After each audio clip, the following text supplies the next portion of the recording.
penanya, kemudian air menjadi tintanya, lalu kemudian daun menjadi kertasnya. Kalau seandainya lah dicatatlah segala nikmat yang Allah berikan kepada makhluk, maka ranting takkan cukup menjadi pena, tinta air tak cukup menjadi tintanya, setiap daun-daunan takkan bisa untuk mencatat kertas setiap nikmat Allah Subhanahu wa taala. Makanya ilmu ini Bapak Ibu, ketika dapat dasar hukumnya dikembangkan para ulama. Ketika berkembang ilmu tadi, semakin halus ilmu tadi, akan semakin menjaga diri kita, sehingga kita semakin bagus beribadah dan kita takkan mau lagi berbuat maksiat kepada Allah Ta'ala. Makanya ada namanya qaulul qadim, perkataan lama Imam Syafi'i. Ada namanya ibu bapa qaulul jadid, perkataan baru Imam Syafi'i. Kapan Imam Syafi'i berkata yang lama dan yang baru? Ketika beliau berusia 9 tahun,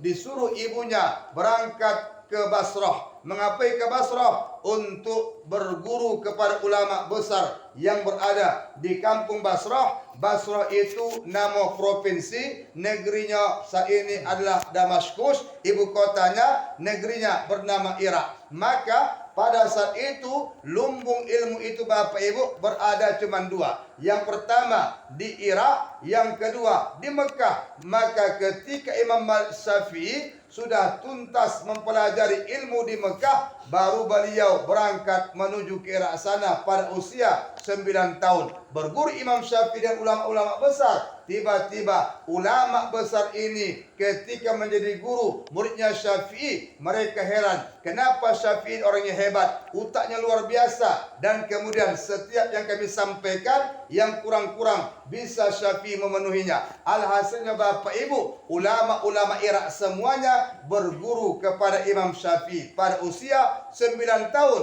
Lalu Imam Syafi'i pun sudah habislah menimba ilmu di Irak sana, dan dia pamit pulang ingin ke rumah kampung halamannya. Lalu orang-orang Irak ibu bapak menitipkan hadiah. Ada yang mengkasih duit, ada yang mengkasih onta, ada mengkasih kambing, banyak yang dibawa Imam Syafi'i hendak pulang ke kota Mekah. Lalu banyak iringan-iringan murid yang berkata, Syafi'i, aku ikut bersama engkau ingin belajar karena ilmuku belum banyak. Aku ingin mencari ilmu sebanyak-banyaknya dari yang kau tahu.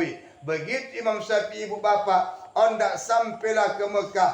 Lalu kata Syafi'i, wahai fulan, tolong kau keluar ke rumahku, kemudian sampaikan kabar kepada ibuku, aku hendak pulang. Saat ini aku di jalan, sebentar lagi akan sampai. Itu adab Bapak Ibu.